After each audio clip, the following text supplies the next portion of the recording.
Ассалаумағалейкум құрметті достар, бүгін біздің орындайтын әніміз «Ал сені таңдадым мен, Алланың разылығы үшін» деген ән. TikTokта хит болып жатқан ән, бірақ бұл ән толықтай жоқ екен. Сондықтан сіздерге разбор жасадым. Бірінші ойнап көрейін. Жүректің тазым үшін, біз жайлы жазу үшін, махаббат жаратылған адамның барлығы үшін. Ал сені таңдадым мен, ұнатып жүрегіммен, Алланың разылығы үшін.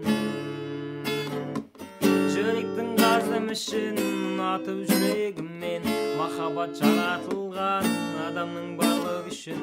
Ал сені таңдадым мен, ұнатып жүрегіммен, Алланың разылығы үшін. Енді аккордтарына кезек берсек, бізде бірінші аккорд Д.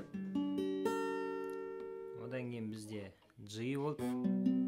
Міне бар есістері G. Одан кейін бізде AM. Одан кейін F.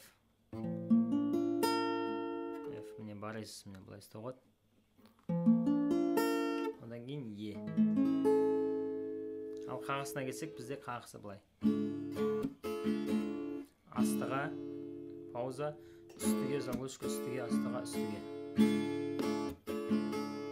Астыға, пауза, үстіге, заглушка, үстіге, астыға, үстіге. Бірге ойнап кетеміз. Астыға, пауза, үстіге, заглушка, үстіге, астыға, үстіге. Ендеше бірге ойнап көрейік. Диемнен бастаймыз біз. Жүректің қаздым үшін, G. Біз жайлы жазу үшін, AM. Махаббат жаратылған F. Адамның барлығы үшін, тек сені таңдадым мен, G. Ұнатып жүрегіммен, F. Алланың разылығы үшін. Міне мынақта F ойналады, E, одан кейін AM-ге барамыз. Алланың разылығы үшін. Каналға тіркеліп, лайк басып, комментарий қалдырып кетейік. Сау болыңыздар.